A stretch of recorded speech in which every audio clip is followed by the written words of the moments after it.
26 स्थित ओजस alchemist super speciality अस्पताल में होम्योफीलिया नामक बीमारी से पीड़ित 48 साल के एक पुरुष की सफल सर्जरी की गई। अस्पताल के हड्डी रोग विशेषज्ञ और संयुक्त प्रतिस्थापन के सलाहकार डॉक्टर गगनदीप गुप्ता ने यह सर्जरी की।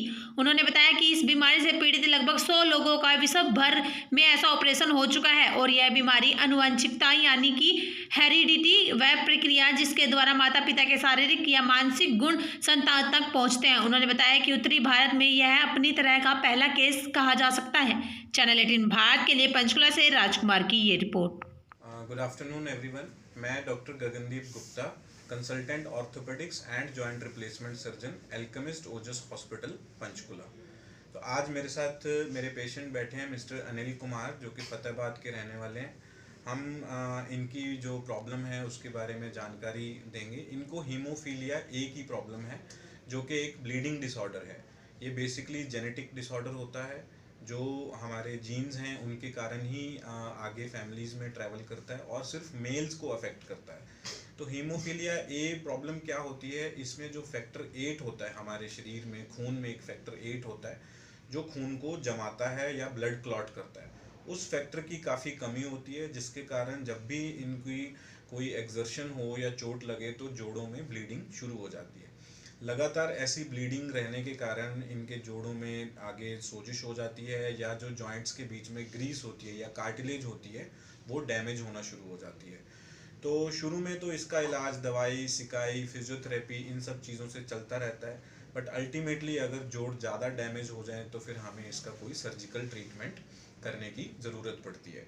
तो ये मेरे से पहली बार 3 महीने पहले मिले थे। हमने इनको देखा, एग्ज़ामिन किया, एक्सरे कराया, एमआरआई कराया।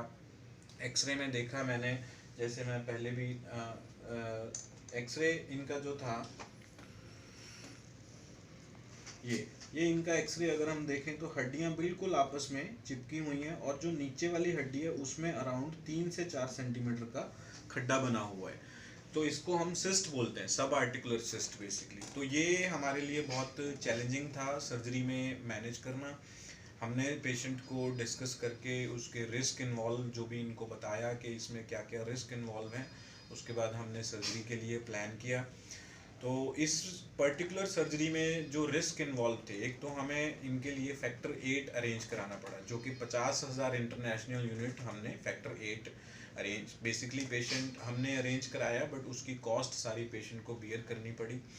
दूसरा जो मेन रिस्क था, क्योंकि ये जो खड्डा है अगर हम देखें इतना बड़ा खड्डा बन चुका था जिसके लिए हमें इम्प्लांट के नीचे एक रॉड डालनी पड़ी 8 से 10 सेंटीमीटर की, ताकि हम खड्डे को बाईपास कर सकें, इस होल को बाईपास कर सकें, जो कि नॉर्मल इम्प्लांट से एक्स्ट्रा यूज़ करी हमने। जब हमने जॉइंट खोला तो ऐसी पिक्चर थी इनकी, जॉइंट पूरा ब्लड के साथ भरा हुआ था और अंदर भी बहुत ही गंदा सा टिश्यू था जिसको हम डेड साइनोवियम बोलते हैं। जब सफाई करी तो ये सारा कुछ इनके जोड़ में से हमें निकला। तो तीसरा जो मेन चीज़ था, क्योंकि पेशेंट की उम्र कम है, हम चाहते हैं कि उनके लिए ये once in a lifetime surgery होनी चाहिए ताकि ज़िंदगी में आगे जाके इनको कोई तकलीफ ना आए।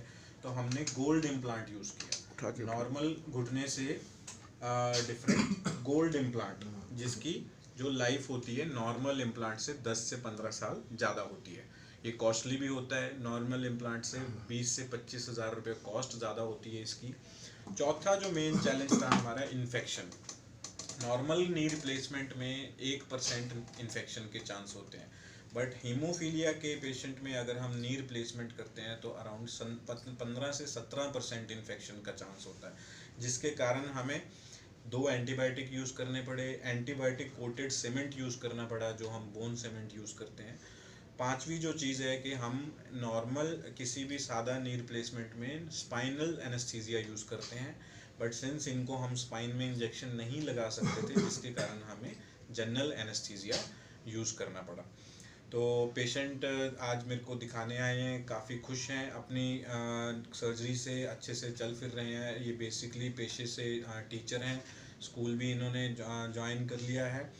तो बट अभी इनको एंकल में ही भी काफ़ी ब्लीडिंग रहती है, जिसके कारण एंकल पेन से ये थोड़ा सा अभी भी परेशान है। तो मैंने इनसे अभी यही बोला है कि अभी 2-3 महीने थोड़ा मौसम ठीक हो जाने दो, उसके बाद अगर हमें लगा कि एंकल में पेन ज़्यादा परेशान कर रहा है तो हम एंकल को भी सर्जरी करने की कोशिश करेंगे। तो डॉक्टर साहब ये सारा इस पे सारा खर्चा कितना? देखो इस नॉर्मल नी रिप्लेसमेंट में जो खर्चा आता है सारा कुछ मिला के रफली 2 लाख के आसपास खर्चा आता है जो हमारे हॉस्पिटल में। दोनों पैरों का? नहीं नहीं, एक घुटने का। तो सिंस हमने इनका एक ही घुटना रिप्लेस किया तो उसी की बात कर रहा हूँ मैं। तो बट इनके केस में स्पेशली खर्चा काफ़ी ज़्यादा इन पेशेंट को आया, क्योंकि जो फैक्टर 8 इन्होंने अरेंज किया 50,000 इंटरनेशनल यूनिट, वो हमने गुड़गांव से मंगाया था। वो सिर्फ उसकी कॉस्ट 4.5 लाख रुपए थी, फैक्टर 8 जो इंजेक्शन। ऑपरेशन से 2 दिन पहले हमने इनको लगाना शुरू किया, सर्जरी के दौरान लगाया, सर्जरी के बाद भी 2 हफ्ते तक वो लगता रहा। दूसरे जो खर्चा इनको एक्स्ट्रा पड़ा वो जो नॉर्मल इम्प्लांट के नीचे हमने 10 सेंटीमीटर की रॉड यूज़ की है, वो भी अराउंड 15-20 हज़ार रुपये महंगी होती है।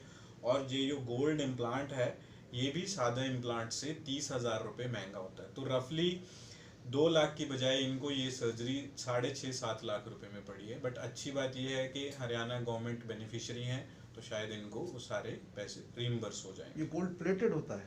गोल्ड इसके नॉर्मल इम्प्लांट के ऊपर 2 से 3 mm की एक लेयर चढ़ी होती है, जिसको गोल्ड मतलब वो सिर्फ गोल्ड की लेयर नहीं होती, मल्टीपल अलॉयज से बनी होती है। जैसे 2-3 mm?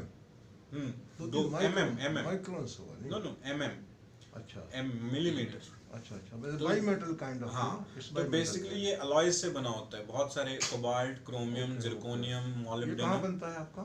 ये this is USA made. USA USA made ma'am. हाँ जी सर। अनिल जी, आपको इस बीमारी के बारे में कब पता चला? सर बीमारी के बारे में लगभग 7-8 साल का था, उस टाइम पता लग गया था।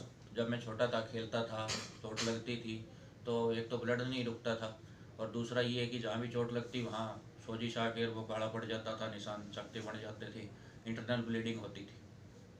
अभी जो ब्लीडिंग इंटरनली होती है आपको? इंटरनल होती है सर, और अगर कोई चोट कट-फट लग जाए तो एक्सटर्नल भी होती है, उसको भी रोकना पता कैसे मुश्किल। लगता है इंटरनल हेमरेज का? सर जैसे ज्वाइंट में अगर होने लगी तो पेन होना शुरू हो जाएगा, ज्वाइंट की मूवमेंट रुक जाएगी और स्वेलिंग आनी शुरू हो जाएगी। अब आप संतुष्ट हैं आपकी सर्जरी होने के हाँ बाद? जी, मैं पूरी तरह संतुष्ट हूँ। मेरे नी में अब कोई दर्द नहीं है, मैं अपने सारे रूटीन के काम करता हूँ। चल फिर रहे हैं? हाँ जी, मैं चल फिर रहा हूँ। ये आज खुद फतेहाबाद से ड्राइव करके आए हैं, अच्छा। अपने आप कार चला के।